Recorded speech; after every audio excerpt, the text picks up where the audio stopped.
விஜய் வந்து வீட்டு வாசல்ல வந்து கூப்பிட்டத வந்து நினச்சு பார்த்து வந்து காவேரி மனசு கஷ்டப்பட்டு அழுதுட்டுருக்காங்க.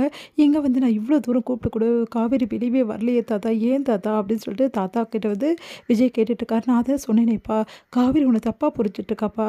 அந்த புரிதல் வந்து தெளிவடையிற வரைக்கும் அவ வரமாட்டாப்பா. அவளுக்கு நீ தான் விஜய் புரிய வைக்கணும்." அப்படின்னு சொல்லிட்டு சொல்றாரு. சரிங்க தாத்தா, காவேரிய பார்க்காம எப்படி தாத்தா புரிய வைக்க முடியும்? அவள தான் விடவே மாட்டேங்கிறாங்களே." "இங்க பாரு விஜய், சந்தர்ப்பத்துக்கு எதிர்பார்த்துட்டு காத்துட்டு இரு விஜய். கண்டிப்பா உனக்கு சந்தர்ப்பம் அமையும். அந்த டைம்ல வந்து காவேரி கிட்ட எல்லா விஷயத்தையும் சொல்லி புரிய வை. காவேரிக்கு புரிய வச்சா மட்டும் தான் அது பிரச்சனை தீரும்." அப்படின்னு சொல்லிட்டு தாத்தாவும் அட்வைஸ் பண்றாரு. காவேரி வந்து மனசு கஷ்டமா இருக்குன்னு சொல்லிட்டு கோயிலுக்கு கிளம்புறாங்க. முதல்ல அவங்க அம்மா வேணான்னு சொல்றாங்க. அதுக்கப்புறம் வந்து வேற வழி இல்லாம காவேரி ரொம்ப பிடிவாதமா இருந்ததால அனுப்பிச்சு விடுறாங்க. கூட நர்மதாவையும் அனுப்பிச்சு விடுறாங்க. காவேரியும் நர்மதா கோயிலுக்கு போயிட்டு வேண்டிக்கிட்டாங்க.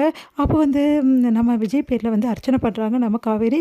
அத பார்த்து நர்மதா கிட்ட யார்கிட்டயும் சொல்லக்கூடாது அப்படின்னு சொல்லிட்டு சொல்லி வைக்கிறாங்க.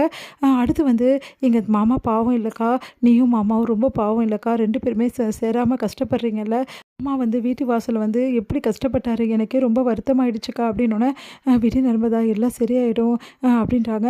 "அக்கா, உனக்கும் மாமாவுக்கும் இன்னைக்கு கல்யாண நாள் தானே, ஹாப்பி வெட்டிங் டேக்கா" அப்படி சொல்லிட்டு கையை குடுக்குறாங்க. உடனே வந்து இது ஒண்ணு தான் குறைச்சலா இருக்குடி. எவ்வளவோ பிரச்சனை நடந்துட்டு இருக்குது. இதெல்லாம் முக்கியமா? அக்கா, நீ இப்படி சொல்ற.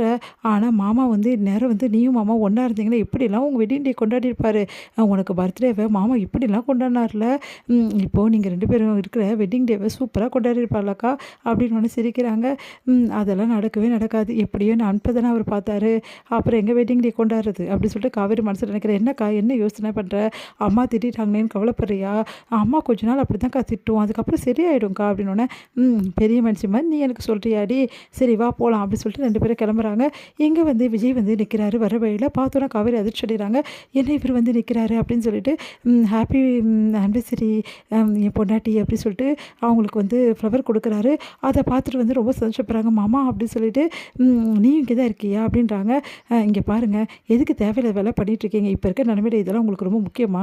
ஏன் இப்படிலாம் பண்ணுறீங்க? ஏன் காவேரி இப்படி பண்ற? என்கிட்ட ஏன் நீ பேச மாட்டேங்கிற? ஏன் என்ன அவாய்ட் பண்ற? சொல்லு காவேரி.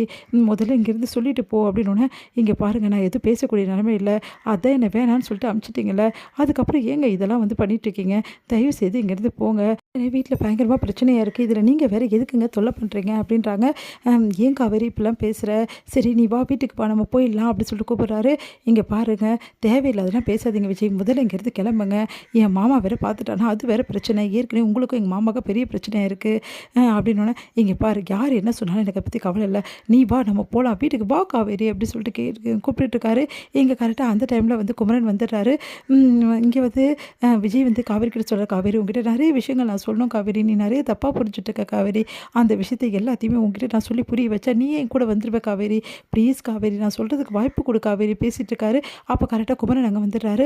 வந்துட்டு வந்து செமையா டென்ஷனா கூடவே வந்து நிவினும் வராரு. நிவினி குமரன் பார்த்துட்டு அப்படியே வந்து காவேரி என்ன பண்ணுறது தெரியாம நிற்கிறாங்க. "காவேரி, முதல்ல நீ வீட்டுக்கு போ." அப்படின்னோனே, "மாமா, அது வந்து போன்னு சொல்கிறேன்ல, ஏன் மாமா சொன்னா கேட்க மாட்டியா?" அப்படின்னோனே, "சரிங்க மாமா." அப்படின்னு சொல்லிட்டு காவேரி வந்து வீட்டுக்கு போகிறாங்க. "நீங்க யார் அவளை போ சொல்கிறதுக்கு? எதுக்காக இப்படிலாம் பண்ணுறீங்க?" அப்படின்றாரு. "இங்கே பாரு விஜய், தேவையில்லாத பிரச்சனை படாதீங்க. இங்கே எதுக்கு காவேரியை பார்க்க வந்தீங்க? காவேரி தான் வேணான்னு சொல்லிட்டு துரத்தி விட்டுட்டீங்கல்ல. 1 வருஷம் கான்ட்ராக்ட் போட்டீங்க. காவேரி வேணான்னு துரத்தி விட்டுட்டீங்க. அதுக்கப்புறம் எந்த தைரியத்தில் வந்து இங்கே வந்து காவேரி கிட்ட வந்து பேச வரீங்க? அதான் உங்களுக்கு நடிச்சு கொடுக்க சொன்னீங்களா, நடிச்சு கொடுத்துட்டாளா காவேரி? அதுக்கப்புறம் எதுக்காக இப்படிலாம் வரீங்க? எந்த மனுஷனும் பண்ணாத ஒரு விஷயத்த நீங்க பண்ணியிருக்கீங்க. 1 வருஷம் கான்ட்ராக்ட் போட்டு, ச்சே உங்களுக்குலாம் அசிங்கமா இல்ல? பார்த்துட்டு இருக்கேன். என்னங்க ரொம்ப ஓவரா தான் பண்றீங்க. நான் ஓவரா பண்றேனா?" அப்படி சொல்லிட்டு சட்டைய பிடிக்கிறாரு குமரன். உடனே வந்து விஜயும் சட்டைய பிடிக்கிறாரு. 2 பேரும் மாத்தி சட்டைய பிடிக்கிறத பார்த்துட்டு நிவின் அதிர்ச்சி அடைகிறாரு. இவங்கள விளக்குறாரு.